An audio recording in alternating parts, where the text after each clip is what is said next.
Welcome to Impact. I'm Philip Morris, the interviewer for the art segment. Our guest today is Jack Alvarez, one of the principals with his wife of Landmark Consulting, an architectural firm. Jack, welcome. Thank you. I'm delighted that you're here. I've been doing a bunch of interviews with architects, and it's so interesting. We think about the art sometimes as just the not-for-profit world, and sometimes forget the huge number of artists who are in the for-profit side of the world, from media, graphic design, architecture, clearly, and I'm delighted to be able to talk to and ask you guys questions. So what your passion is around historic stuff? I mean, talk about Landmark Consulting. Yes, we do a lot of consulting for landmark buildings, it's all in the name, but certainly other smaller projects for residences and non-for-profit groups that need some help with planning, preservation planning to reuse of old buildings. Our passion is mainly in existing buildings and additions to them, alterations, so that they can be reused and repurposed or restored. But what brought you to this? What brought you to old buildings? Well, I after college I got out and found a job with a local firm in Albany that worked in historic preservation, and I never really had much exposure to preservation until I worked. My first project was working on a Thomas Jefferson house in Virginia that was being reconstructed from an 1840s fire, and after the fire it was reconstructed in a very poor way, and so they were looking to reconstruct it back the way Jefferson knew it. And it was at that point that I realized that architecture didn't necessarily have to be new buildings, that it could be old buildings repurposed. This was a house that was turned into a house museum, and it was a retreat house for Jefferson to get away from the crowds at Monticello, because there were folks that would just come up to the house and try to look for Mr. Jefferson. And so he built this house about 80 miles southwest of Monticello, near Lynchburg, Virginia. And not many people know about it, but it's almost completed in terms of its restoration, and a wonderful place to visit if Wow, that's really cool. So, my wife has been reading a book about the restoration of Monticello's gardens and the incredible diversity that Jefferson brought to those gardens from European and Asian stocks that otherwise no one was planting and growing. It was kind of amazing, and this one man's 50-year passion to restore them. So I was flipping through the book with her, and it's like, wow, this is the guy's kind of something. That's great. It's a real treasure, I think. Just Monticello being what it is, and having folks being able to experience it, and as Jefferson had, there's a lot of artifacts of his inside the house, and the gardens and the grounds are amazing. So it's not so dramatic at Poplar Forest, the other house that I worked on, but certainly it's one of those places where it's a must-see. So he went to hide there when the house became too popular. Yes, and it was a working farm too. He had he basically had cleared a bunch of land, and because it was I think a 2.5 day trip by horse down to Lynchburg, and so it was a good place to just escape and be in some solitude. Well, that's really interesting. So what projects are you working on now? I have, they range from smaller residential projects of renovations to additions to adaptive reuse. But is there a building that's like really turning you on? Is there an old building that you're working a project on that you're just knocked out by? There is currently, we're in the process of generating support and approvals for this reuse of a former Catholic school in Albany for a community center in Arbor Hill. And it's a school that was built in the early part of the 20th century that has been abandoned for probably 5 or 6 years now by the diocese, and they just had no more use for it, and they're desperately trying to find an owner. And the owner, the interested party that I'm working for, is Interfaith Partnership for the Homeless, and they want to turn this building into a community center up on Sheridan Avenue. And we're still waiting for approvals, but if they get the approvals, it'll be quite a project of mixed use of housing and community development services and so forth on the ground floor. An old school, obviously. An old school, yes, that had had some renovations over the years, but we're looking to try to turn it back to its more of its original character. And on the outside and on the inside, it'll be a modern facility.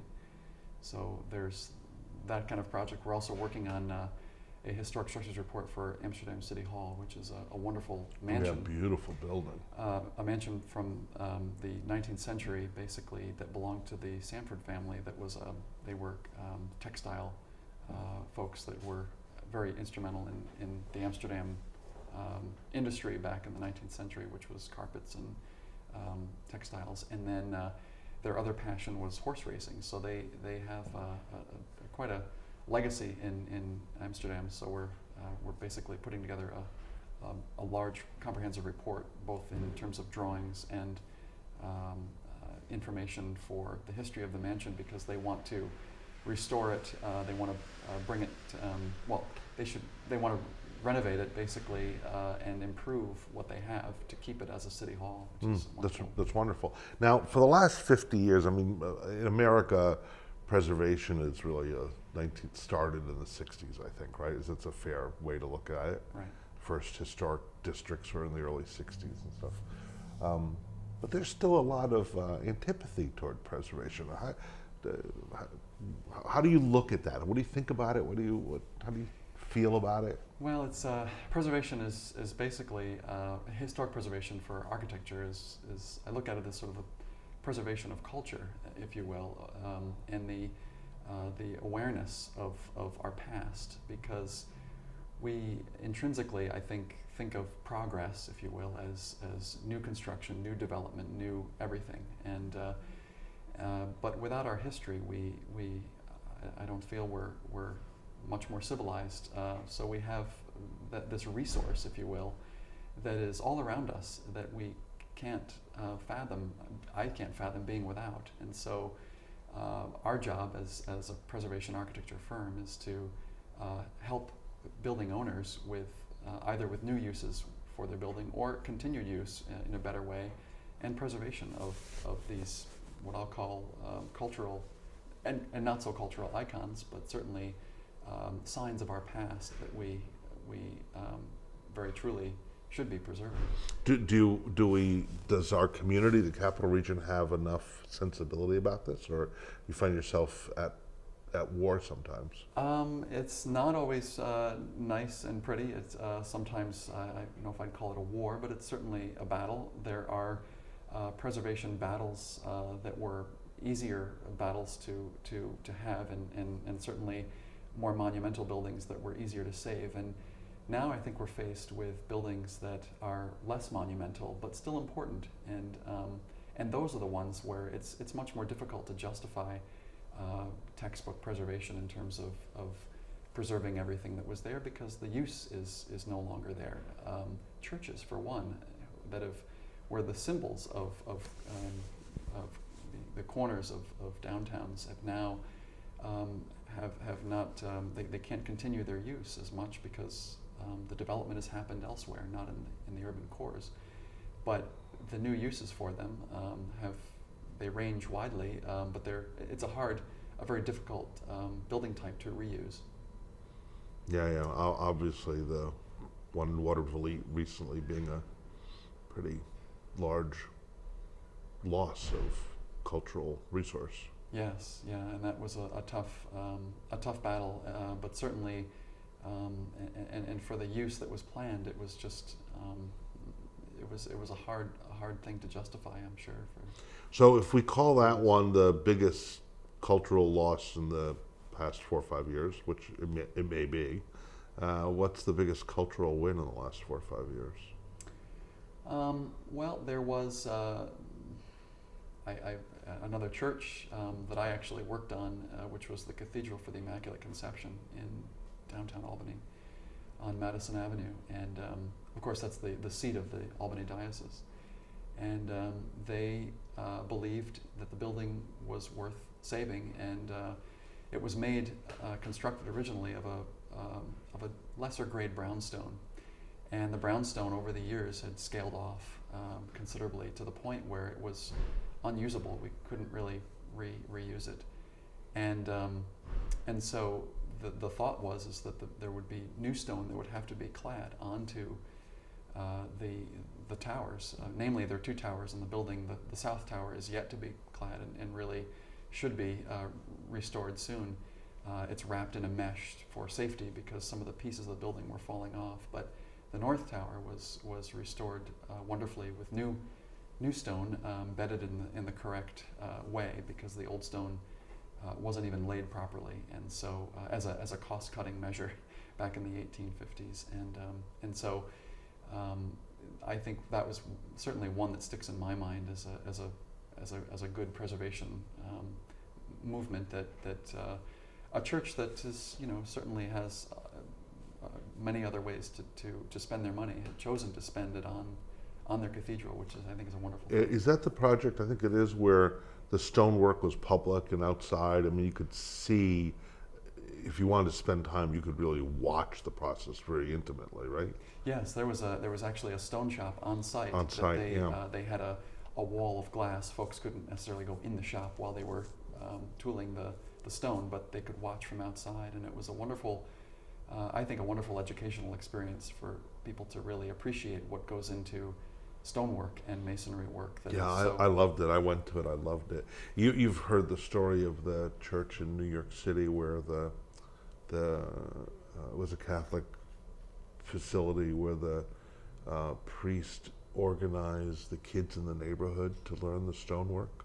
Oh, or was that in Philadelphia? Maybe it was Philadelphia. Maybe Philadelphia, but yes. And they did it in the 70s, and these young kids, this was their employment and keeping out of trouble, and they did a restoration of the church, and they had Italian masons there and stone cutters to teach the kids, and all the kids ended up in the business of stone in one way, shape, or form.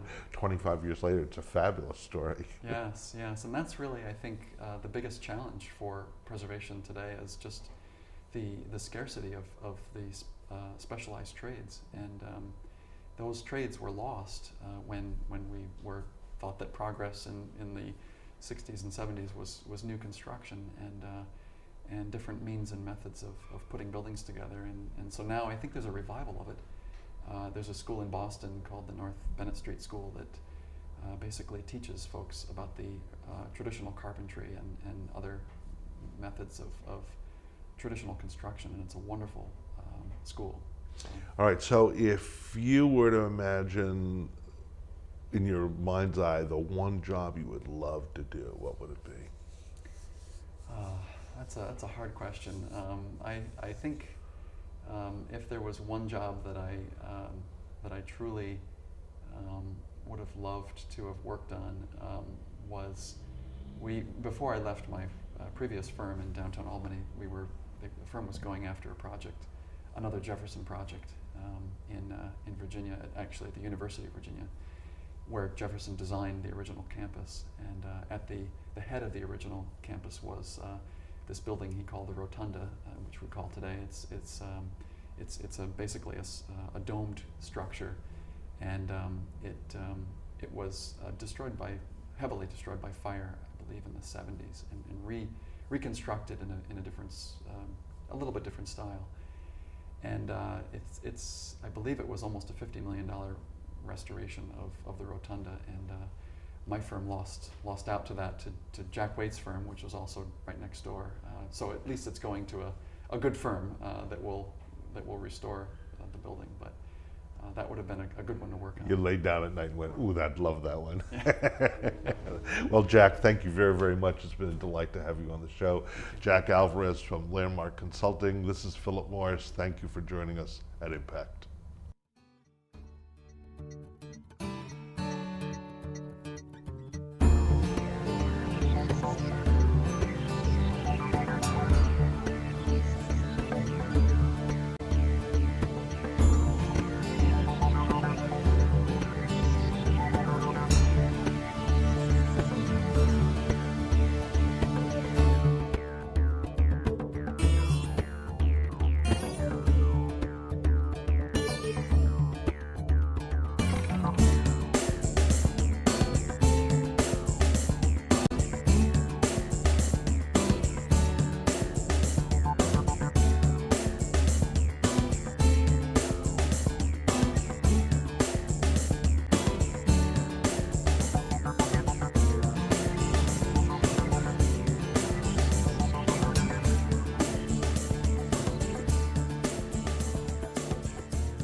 Proctors, bringing the best in arts, education, and entertainment.